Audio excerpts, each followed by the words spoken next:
अस्सलाम वालेकुम दोस्तों, जैसा कि आप जानते हैं कि पाकिस्तान में असम्बलियाँ तहलील हो चुकी हैं और उन्होंने इलेक्शन कमीशन ऑफ पाकिस्तान को हुक्मनामा जारी किया है कि वो 90 दिन के अंदर अंदर या 3 माह के अंदर अंदर पाकिस्तान में इलेक्शन का इनेकाद कराएं, जिसके लिए तमाम सियासी पार्टियों ने अपनी अपनी तैयारी शुरू कर दी है। लेकिन यहाँ पर मैं आपको एक नया पहलू आपके साथ थोड़ा शेयर करूँगा कि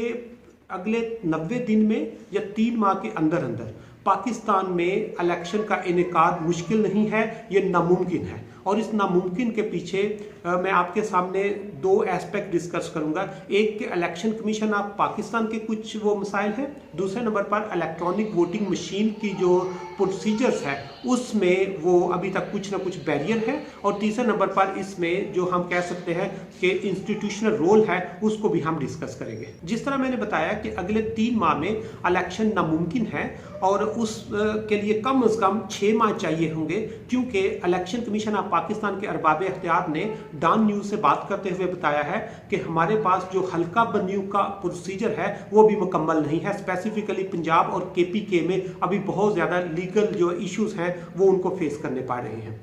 दूसरे नंबर पर पाकिस्तान में 2018 के इलेक्शन के बाद तकरीबन 15 मिलियन नए वोटर रजिस्टर हुए हैं और तकरीबन 10,000 नए पोलिंग स्टेशन इनको अरेंज करने होंगे, जो इतने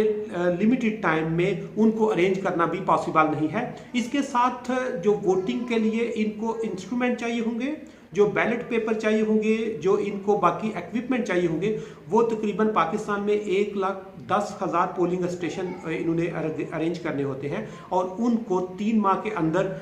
ऑर्गेनाइज करना, चीज़ों की बिडिंग करना, चीज़ों का टेंडर करना और लोगों को ट्रेनिंग दे के उनके बाकी जो अरेंजमेंट्स हैं वो मुकम्मल करना किसी भी तरह पॉसिबल नहीं है। क्योंकि यहाँ पर एक और इम्पॉर्टेंट चीज़ आपके साथ शेयर करता जाऊँ कि इलेक्शन कमीशन ऑफ पाकिस्तान के पास अपने मेंबर्स भी पूरे नहीं हैं कि अगर उन्हें कोई लेजिस्लेशन करनी हो तो वो उनके अख्तियार में भी नहीं है। इसके साथ ही इलेक्शन कमीशन ऑफ पाकिस्तान ये भी कहता है कि अगर सारी फॉर्मेलिटीज, सारे अरेंजमेंट मुकम्मल हों, देन वो 3 माह के अंदर इलेक्शन करा सकते हैं। क्योंकि जिस वक्त लोग जो आपके पार्लियामेंटेरियंस होते हैं या जो लोग उसमें हिस्सा ले रहे होते हैं, जब वो अप्लाई करते हैं तो उसके बाद 1 महीना चाहिए होता है कि अगर किसी को कोई ऑब्जेक्शन हो तो उस पर एप्लीकेशन दे सकता है। उस ऑब्जेक्शन के 1 महीने के बाद 1 महीना उसको एड्रेस करने में लग जाता है। इसलिए मिनिमम वो कहते हैं 3 महीने चाहिए होते हैं अगर हमारे सारे प्रोसीजर मुकम्मल हो, तो अदरवाइज इसको मिनिमम हम 6 माह में मुकम्मल कर सकते हैं, उससे पहले ये पॉसिबल ही नहीं है। इलेक्शन में ताहीर का जो दूसरा एस्पेक्ट है वो जो मैंने आपके साथ शेयर किया है कि वो इलेक्ट्रॉनिक वोटिंग मशीन के हवाले से, जिनको हम EVMs कहते हैं, कि हमारी पार्लियामेंट ने ये चीज़ अप्रूव कर दी है कि अगले इलेक्शन EVM यानी इलेक्ट्रॉनिक वोटिंग मशीन्स पर होंगे। लेकिन उसके लिए भी हमारी प्रेपरेशन तकरीबन 0 है। अभी तकरीबन 6 से 8 माह हो चुके हैं इस प्रोसेस को अप्रूव हुए, लेकिन इलेक्शन कमीशन ऑफ पाकिस्तान ने ना ही कोई इलेक्ट्रॉनिक वोटिंग मशीन परचेज की है, ना ही अभी इसके लिए कोई टेंडर किया है।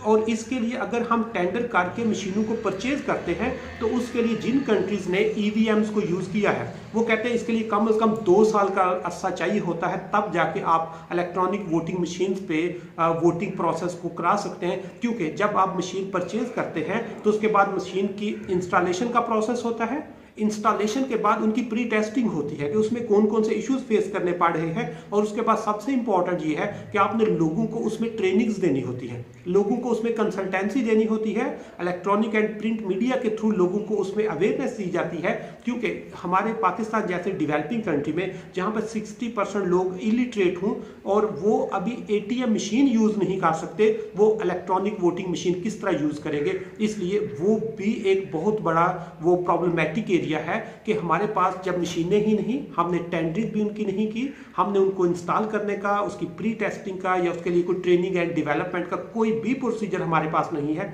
इसलिए अगर 6 माह के अंदर अंदर इलेक्शन होते हैं तो हम इलेक्ट्रॉनिक वोटिंग मशीन को भी इस्तेमाल नहीं कर सके, हमें ट्रेडिशनल टेक्निक्स की तरफ ही जाना पड़ेगा। और इस सारे प्रोसेस में या इस सारे डिले में अगेन हम कह सकते हैं कि इलेक्शन कमीशन ऑफ पाकिस्तान पे जिम्मेदारी आयद होती है, क्योंकि उनका काम होता है पूरे साल में सिर्फ और सिर्फ जहां पर भी इलेक्शन की जरूरत पड़ती है, वो आपके बल्दियाती इलेक्शन हो, वो आपके जनरल इलेक्शन हो या आपके ज़मीनी इलेक्शन हो, तो उसके लिए उन्होंने प्रिपेयर होना होता है अपने आप को हर वक्त। उनके पास प्रिंटिंग की कैपेसिटी भी होनी चाहिए, उनके पास स्टैम्प पैड की कैपेसिटी भी होनी चाहिए, उनके पास स्टाफ भी होना चाहिए। लेकिन अगर उनके पास या उन्होंने इस तरह की लेजिस्लेशन नहीं की तो उसके लिए उनको रीथिंक करना पड़ेगा, क्योंकि अगर आइंदा कोई इस तरह का लाहे अमल या इस तरह की अचानक कोई इमरजेंसी की सिचुएशन होती है तो उसको मैनेज कर सकें। अदरवाइज ये मुल्क के लिए बहुत वो नुकसानदेह भी होगा, क्योंकि जिस वक्त तक इलेक्शन नहीं होते उस वक्त तक पाकिस्तान में ना ही कोई गरीब के लिए स्ट्रेटेजी लॉन्च हो सकती है, ना ही कोई आप कह सकते हैं कि बिल अप्रूव हो सकता है, ना ही लेजिस्लेटिव प्रोसेस चल सकता है। इवन उसके साथ साथ आपके जो इकोनॉमिक डिसीजन है वो भी पेंडिंग होते हैं, जिससे मुल्क में स्पेसिफिकली जो लो इनकम या गरीब लोग होते हैं उनकी जिंदगी ज्यादा मुतासर होती है।